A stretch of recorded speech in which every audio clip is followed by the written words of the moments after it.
Sioniga, Dakwodoa, Cara Cowan Watts. Hello, everyone. This is Cara Cowan Watts with Cherokee 411, and we're here with the incredible team that put together Cherokee Earth Dwellers for us, which is a book you may know by Christopher, but we've got all these stories from Larry Shade, who is famous at home and abroad, as well as illustrations by Mary Beth Timothy. And those are on my wall. So I was very excited to book this interview today with all these incredible Cherokee people. But let's not hear about me. You know a lot about me. Christopher, tell us who you are as a Cherokee person. We said we'd start with you as the author, the primary author of the book, or tell us how that works. That's the other thing, because you have such a collaborative book collection. I know this isn't the first one with Larry either. So tell us about Cherokee Earth Dwellers. Madoka. Sionogad, Nois Twisti Dawadoa, Ale Jalagiayetli, Dagwena San'i. Hello, everyone. My Cherokee name is Nois Twisti. My English name is Chris Teuton. I live in Seattle, Washington, and I've been there for 11 years now as a professor in the Department of American Indian Studies, where I teach indigenous literatures, both oral and written, and I'm just completed 8 years as chair of our department. My Cherokee family comes just from about east of Grove in the Honey Creek area. I come from McGee's and Cochran's and Hannah's. My family came into Indian Territory from Spring Place, Georgia, along the Drain Detachment, along the trail, and I have relatives all across Cherokee Nation and into Arkansas. I'm actually coming to you now from Fayetteville, Arkansas, staying in my brother's house. So it's wonderful to be with you here today and with my good friends Larry and Mary Beth and with Cara to talk about Cherokee Earth Dwellers and also about our new publication, our free open access digital publication that we're launching this month called the Cherokee Natural World. So wonderful to be here with you, and I'm happy to keep talking, Cara, or to have a conversation a bit about what I've been Okay, so doing. of course we're going to share your news release or however you launch the Cherokee Natural World. This is exciting. But tell us specifically, because I know we have Cherokee Earth Dwellers on our Amazon list. I personally have it. I've been to your book signings. I have like half the art Mary Beth did on my wall at the fishing cabin. And we love it because we see all these things on Spring Creek, all these animals.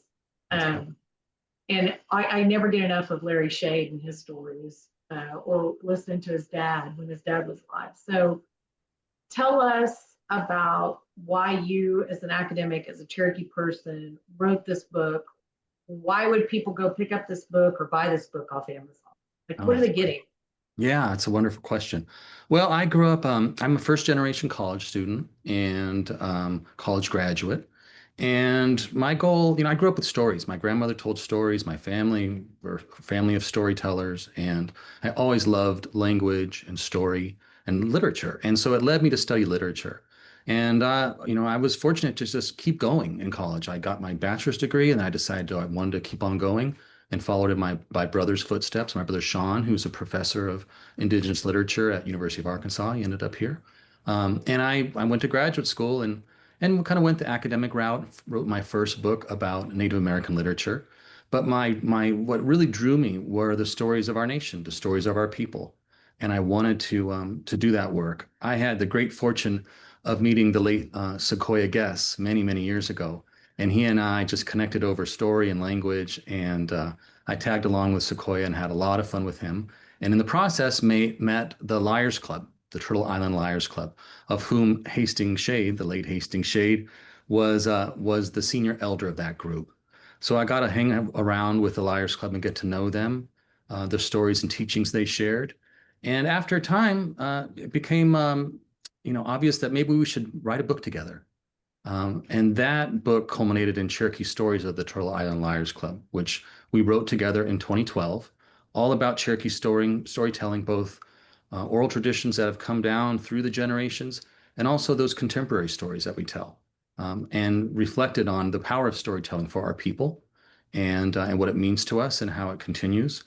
And so we published that book. And then several years later, I think it was in 2017, both Larry and the late Cherokee National Treasure, Loretta Shade, met me for lunch one day down in Tahlequah and said they came in carrying these grocery bags full of books.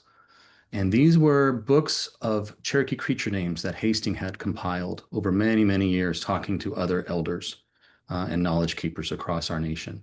And Loretta and Larry said, Dad always wanted to publish these and get these out. These are creature names and with their meanings of the names and everything and stories about them that needed to be shared with our people.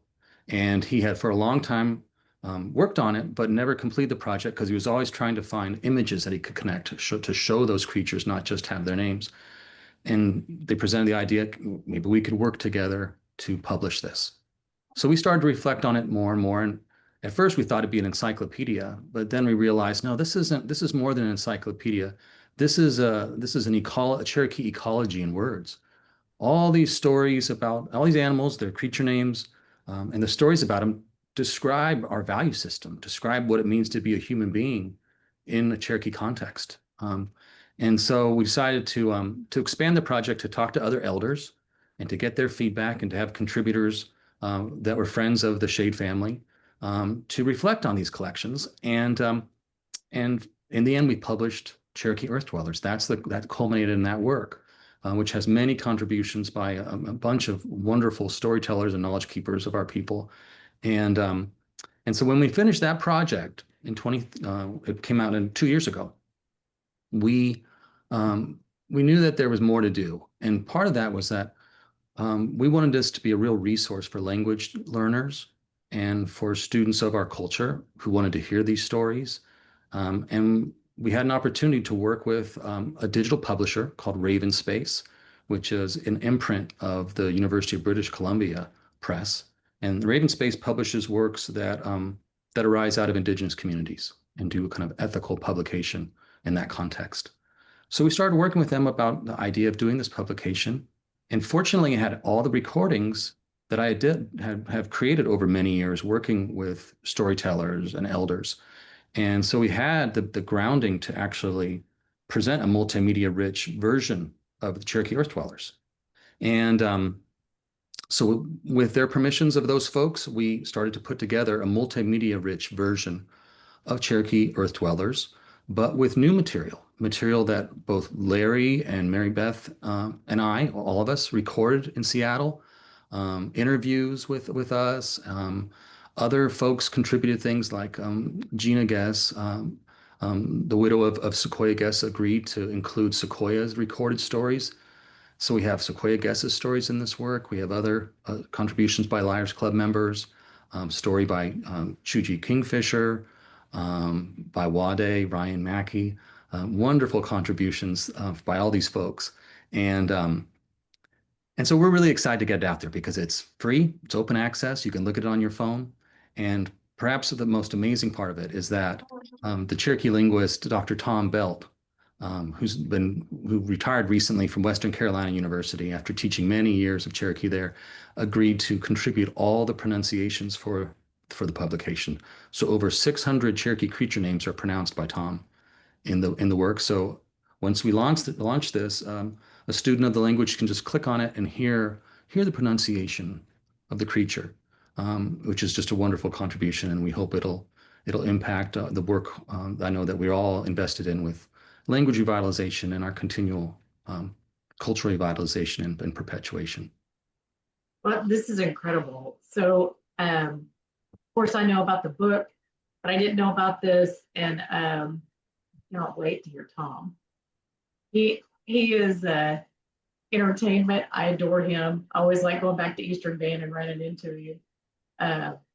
So he might, Larry, he might vie for as funny as your dad. I'm not for sure. So like, okay, very good. Thank you, Chris.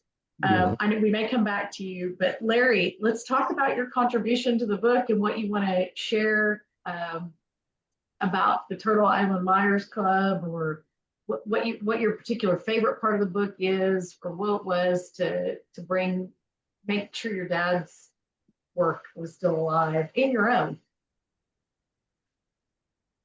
Well, just like you said, my name is Larry Shade. Uh, my home community is Lost City. They're here in Cherokee County, Oklahoma. Uh, my parents are the late Loretta and Hastings Shades, I guess. And, the way that we grew up is, I guess, basically what inspired me to continue or doing what I do, because my dad was very instrumental in teaching the Cherokee language, uh, keeping it alive. And as we grew older and we watched him, he would come to us and he'd say, "Hey, you boys," he never really said you would have to learn this, but he would say, I want y'all to watch what I do, because one of these days I won't be around, but somebody's going to have to carry this on." And I guess out of the three of us, I have taken that under my wings and been the one to carry this on, just for the fact that, I'm doing something that he loved doing. Uh, I've told many stories, many different places in many states, and it was something that I would never thought would ever do when I was younger. But to carry on what he's doing and to teach the lessons that are within those stories that are so important to our culture and our language and the heritage that we are to continue in. Um, but no, this book covers a lot of those words that he collected in his lifetime. It's almost about 700 words. And these words are from animals, plants, insects, creatures that walk in the night, creatures that fly in the air. They're all names of first speakers. And these are the names that if we don't carry on with someone who is a first speaker, then, we only learn from what's been given to us as a second speaker. And these words are important. In the place of where I worked at Immersion, they're in a big pilot project to archive a lot of these words and topics and recordings from people who are first speakers. And that's important to us as a people, so that we carry on, because within the language itself is a code as to how we conduct ourselves, how we live, and how we treat each other. Because the language in itself, it's very difficult to learn. And it's more so difficult if you don't have anybody in your family that speaks that way anymore.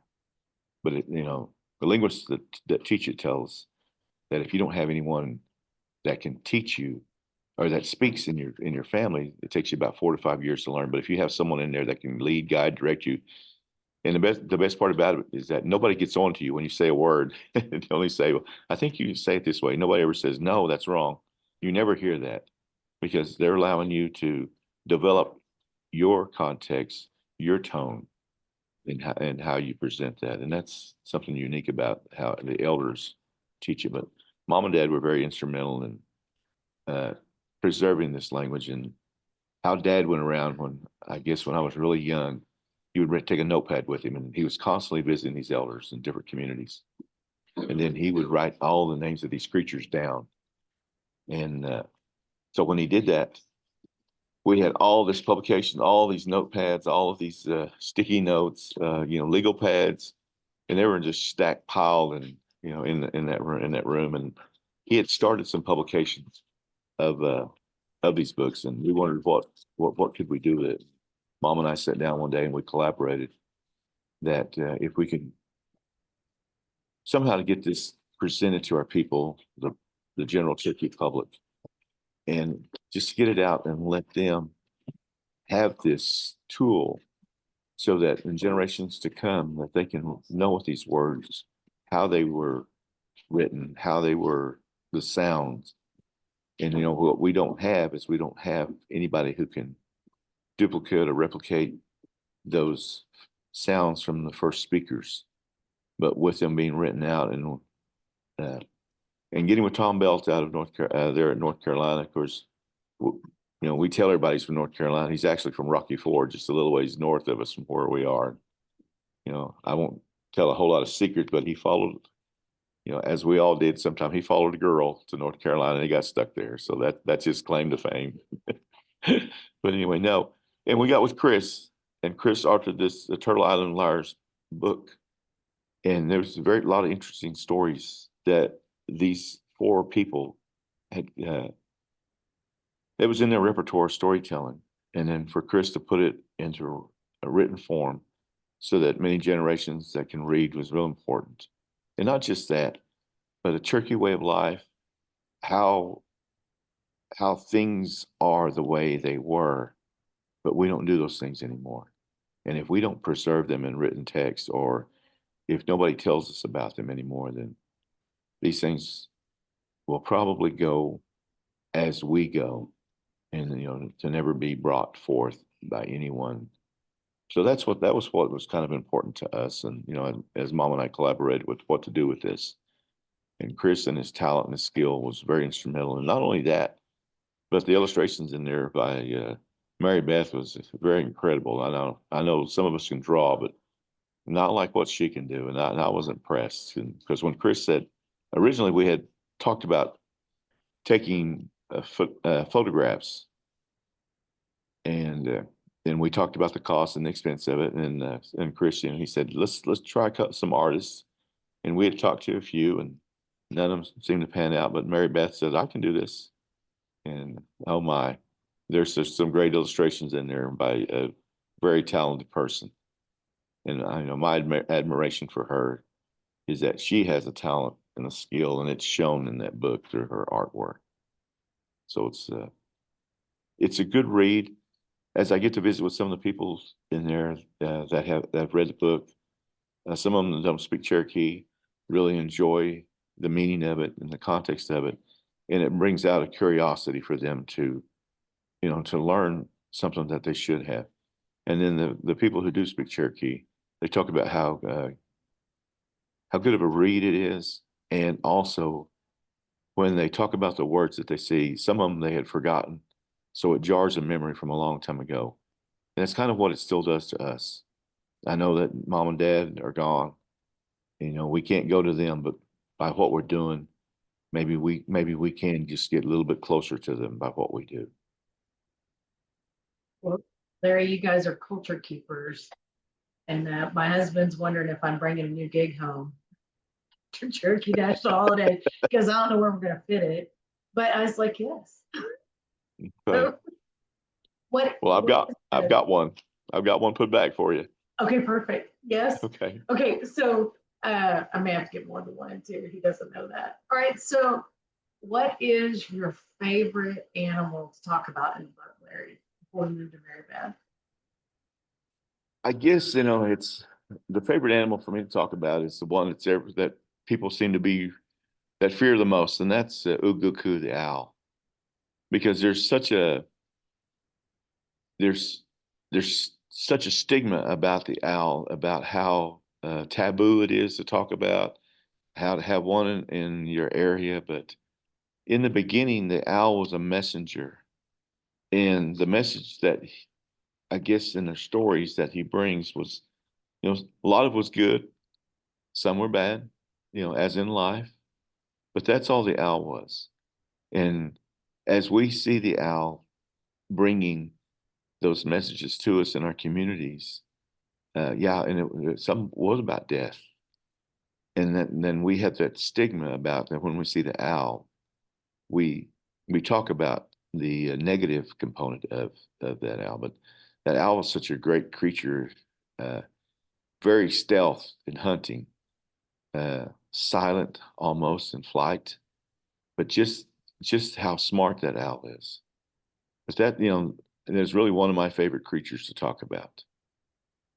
And that seems to be what fascinates me the most. And that's trying to get that, I guess, kind of trying to get people steered away from the stigma of the owl, because in the beginning he was just a messenger, but he had a message to deliver.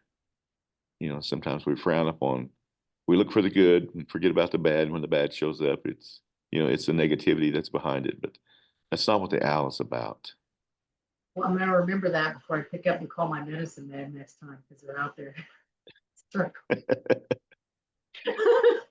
Okay. Dad used to say they're just checking on you. That's I'm gonna be thinking that, Larry. I love this. Okay, Mary Beth, you ready? Maybe. Maybe. Okay. Well, we're glad. So even as much as I read and process information or listen, because everybody's a different kind of learner, for me, the illustrations I was able to buy from you out of this book, and for my whole family, really brought back memories of things, times on the creek and the things that we do on the creek and still going doing stuff. So thank you for that, all of you. But Mary Beth, tell us about yourself and tell us about your process of illustrating this incredible book.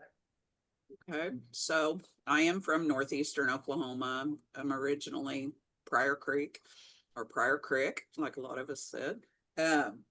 My family originates from part of them from Cherokee, North Carolina, some around Andrews, so the southern part, and see, my Cherokee side is the Taylors, the Big B's, Rattling Gourds, and it's pretty amazing to me. We've got a Facebook group, and now I'm finding out a lot of people that I know around Tahlequah and just around here are related to me. So it's pretty amazing. So yeah, but I live with my husband, which is also an artist. He's Muskogee Creek here in Muskogee. I am mother, daughter, of course, wife, caretaker, artist, illustrator, instructor, business owner, and now writer. So that's something new to add to my portfolio. I was introduced to Chris through America Meredith, who asked me if I would be interested in working with them on this project. And I didn't really know anything about it when she asked me, but as soon as she said Hastings Shade, I was like, yeah, of course. And then it was quite a while. I don't know, Chris, how long it was. But then Chris called me and asked, talk to me about it and everything. And America and Roy were supposed to be other artists that were working on it, and they had different things come up to where they had to drop out. And I was really sad about that because I wanted to work with them, but I know life happens. But when it happened, I was like, okay, you got to give me time because I'm not fast, right? And unfortunately, Chris learned exactly what that meant in the press. I was really slow because of life. But whenever I first found out that I was going to be the only illustrator, and Chris, asked me, you want to do this? You gonna hang with us and and try to get through this? Yeah, okay. He said, good, because I just got it approved to get over 60 illustrations done, and I almost fell out of my chair.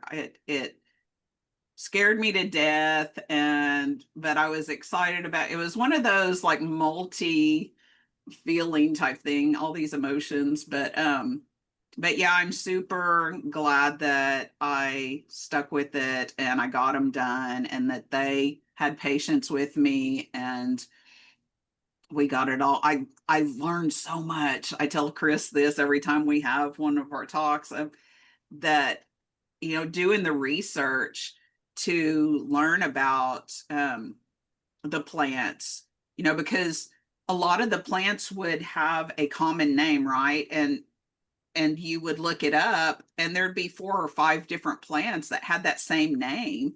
And so I'd have to reach out to Chris. Okay, I need the scientific name for this because there's like a whole bunch of them. So he'd have to go back, talk to some elders, do some research. So, and in doing that, I learned a lot about our native plants. And I've actually, by learning that, been starting my own native garden and getting in these groups and taking classes. Now I take herbal medicine classes, all this. So it really sparked an interest in me, and I'm so thankful for that. but yeah, I'm super humbled, thrilled that I was a part of this. I did not realize in the beginning what an important project that this was and is. And I'm just really thankful that I was a part of it, and that it's still, progressing onto just like the ebook. It's still expanding and growing and reaching out and pulling people in, and I every gift shop around this area that I talked to said that they can't keep them in stock, keep the books in stock, that they just fly off the shelves. So I think it's amazing. I think it's something that generations and generations are going to be utilizing to learn about, our culture and heritage, our stories, and our language. And I'm thrilled to be a part of it. Well, is there a favorite animal or plant that you got to draw? Well, you know me, I mean, the animals are my thing, so I'm all about the wildlife. Um, it was interesting to me to do, not that they were my favorite or anything, because I loved all of them. And my main thing that I like to do is birds, but doing the fish and the snakes was so different for me. And I loved working on, and I know it's not an animal, but working on the trees, the way that we decided to lay that out to where people could see if they had fruit or flowers or nuts, or see how the bark looked, see how the leaves looked, the structure of the branches, um, just how we put that all together. I loved doing that too. So I pretty much loved all of it. I mean, I was stressed because it was taking me so long, but it was, I don't know. I just really, I really loved each and every one of them. So, and the stories too, doing, and some of the stories didn't end up in the actual book, but I think they're in this ebook version, right, Chris? I In don't. the interactive? Yes. So it's really cool that, that was another thing. I did all of the illustrations in the book were in pen and ink, so all black and white. And then for this interactive online version, they're all colorized. So I went back and, and filled them all in with color for this. So yeah. So I can't wait to take and go reread the book again, take it and use it differently as a guide.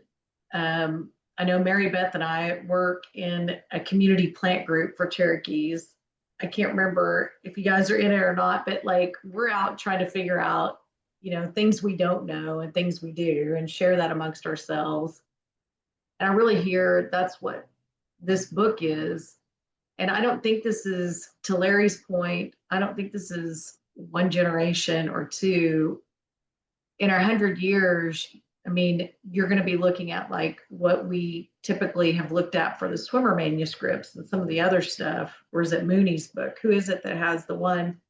And those are inadequate in my mind. The way I look at the things and I have questions, I want to do it. And then you guys have really, from a Cherokee perspective, collaborated and brought forth our elder knowledge in a way that we know none of the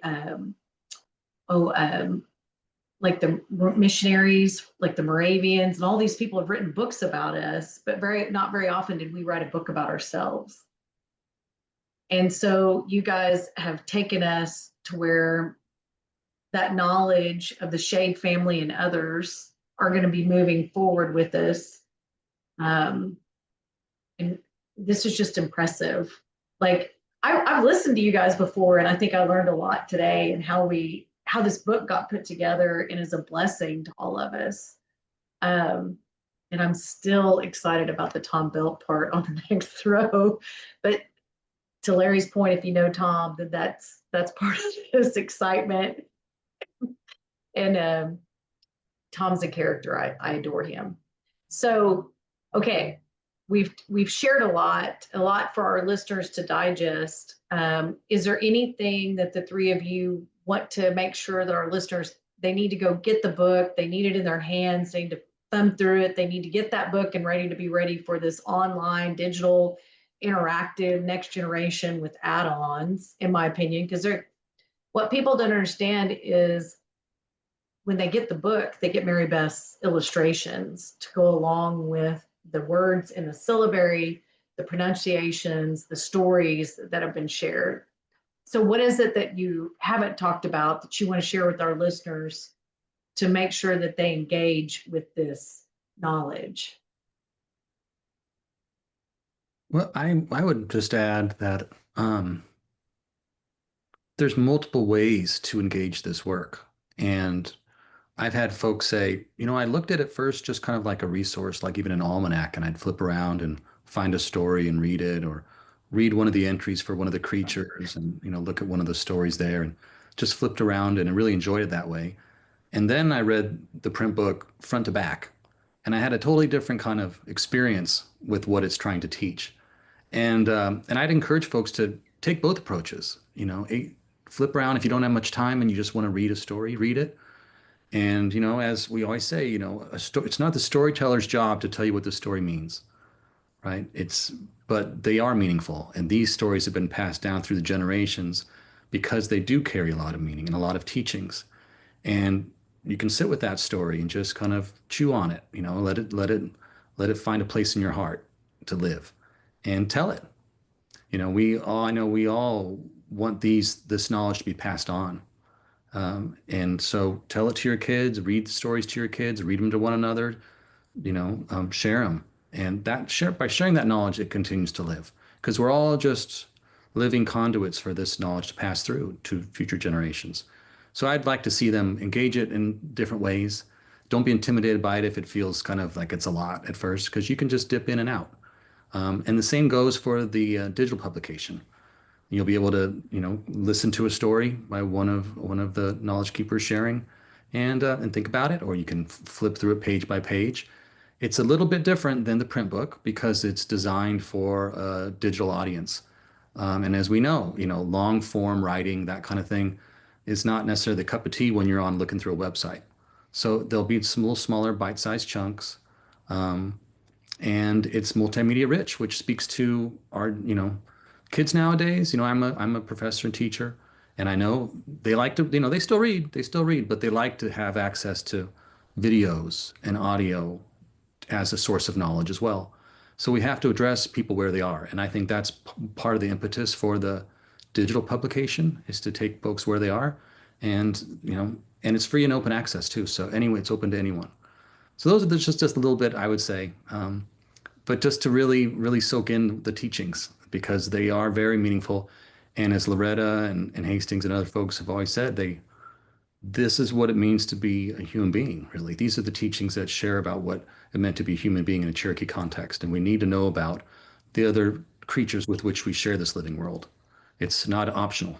It's necessary because it keeps us grounded and keeps us aware of who we really are. Very good. Mary Beth, Larry? I think one of the things that I know that through the book itself and just through the words itself, Dad always told us growing up, he said, I have never, ever not wanted to be an Indian. And that's kind of what that's how he raised us. He always said, I don't want you boys to ever say that you're not Cherokee, or ever say that you want to be something else other than who you are. Take pride in your Cherokee heritage, because as you get older, you'll learn what you represent. And it's true, because as I've gotten older and have grown in the stories and understanding where the stories come from, the storytellers seem to have a different medium that they come through. Some of them are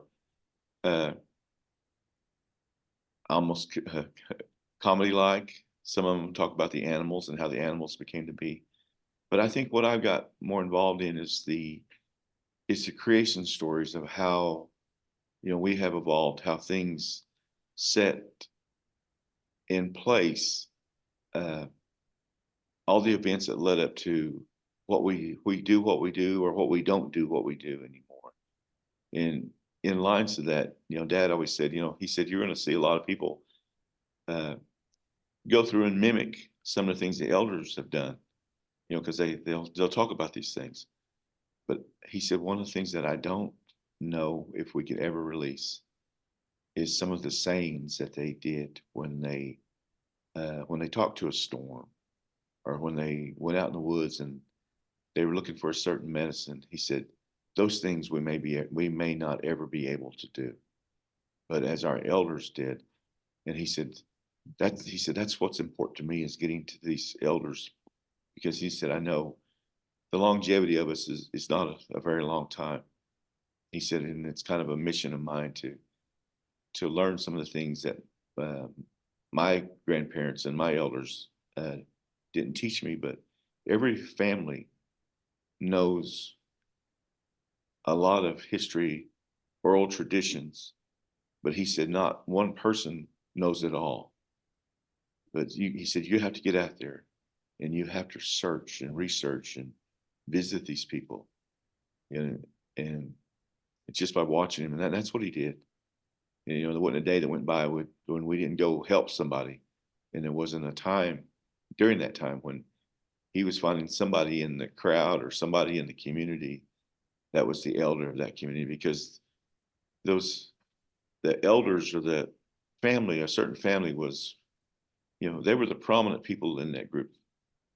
It's what they said and what they did that controlled a lot of emotions. Sometimes controlled a lot of the way that people voted. So that was important. And his politicking, I'll say it that way. He said, we have these community events. He said, which is great. The people come here and we do our speeches, we do our platform. And he said, but a lot of times we miss the point because we ask the people to come to us. He said, but it's our job to go to them.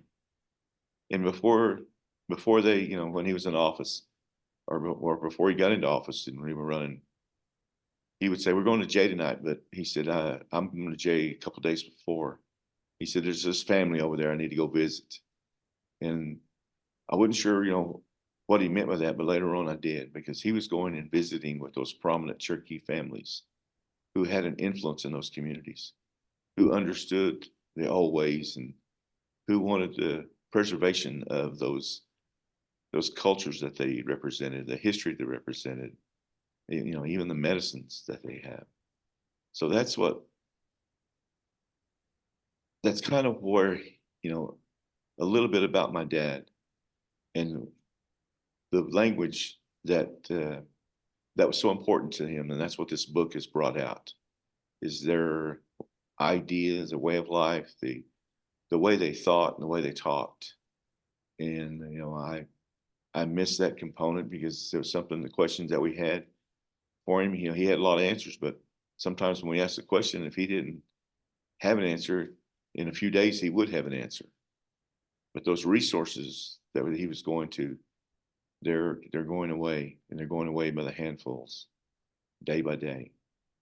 And then part of what this book represents. And I don't know if there's, we have more material, and I don't know about the publication of whether we can release some of that to the general public, but it's crossed my mind, and I don't have that collaboration with my mom anymore, or dad, but it's something that I have to research and visit with my brothers and the elders that are in our community. What can I do with it? Is there going to be another book? So. Well, my Yes. guess with you, all of you, is yes, there's another book and another collaboration coming out. But Chris brought up something that I know from hanging with your family at times, that you are really good about teaching the next generation. So has the next generation of young people had a chance to interact with the new stuff coming out? Are they interacting with it? Yeah, they are.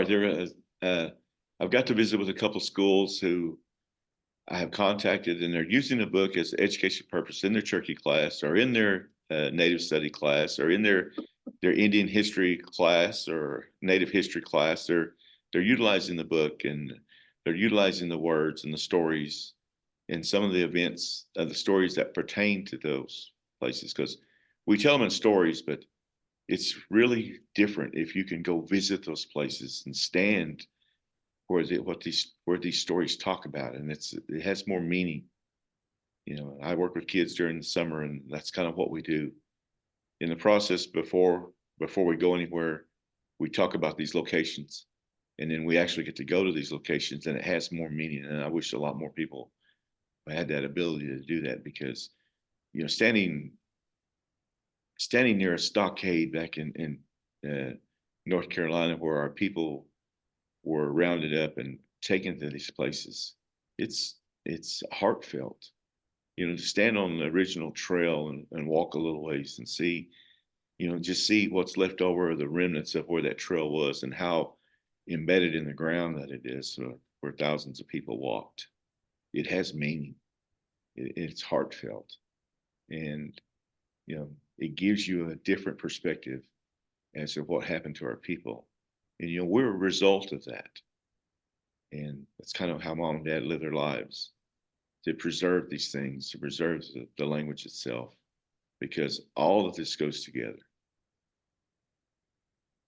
So I think for me, one of the complexities of the Cherokee language is that we're very contextual, and that's on multiple levels: place, history, that a word says more than a word like you would in English.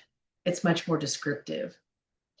So yeah, when dad would when we'd ask him about some different things, that how things are said, he would always go back to the older version, and he would go back to the meaning of it, and just to listen to him talk about it, you know, as to how it's said today, but and the meaning today, but how different it was a long time ago, and how that meaning has changed, that it is today, and more meaningful a long time ago, and how that context was put into thought, put into actual meaningful words as to the meaning of it. And it was just, you know, I guess that's what fascinated me is how, and he would say, boys, our language has evolved, has changed 4 times in our history, and it's about to change again. And you know, we, as listening to him talk about it, you know, you hear those, and those words that they use, how different that they are in sounding and context and the meaning of it. So Larry, I'm inviting all of you back, both on your individual work, and I want to hear more about how our community is interacting with your interactive book coming online, right? Especially the next generation. And specifically, Larry and your family, because you do so much to still engage with our culture as it's supposed to be, as we're supposed to act as Cherokee people. I'd be interested if any of the youthful ones would be willing to come on and tell us that. I would love that. So before we wrap it up, I just want to say thank you, Widow, to each of you. Our listeners will be excited. I'm sure that they are going to all get the books and stuff. And so if there's anything else, we're going to bring you back and we'll have more to say. But to our listeners out there, Widow, thank you for being with us. And until we see you again, here at Cherokee 411. Join the conversation. Discover stories and insights that matter to you. Subscribe to Cherokee 411 with Cara and stay connected with independent media, real, relevant, and unfiltered.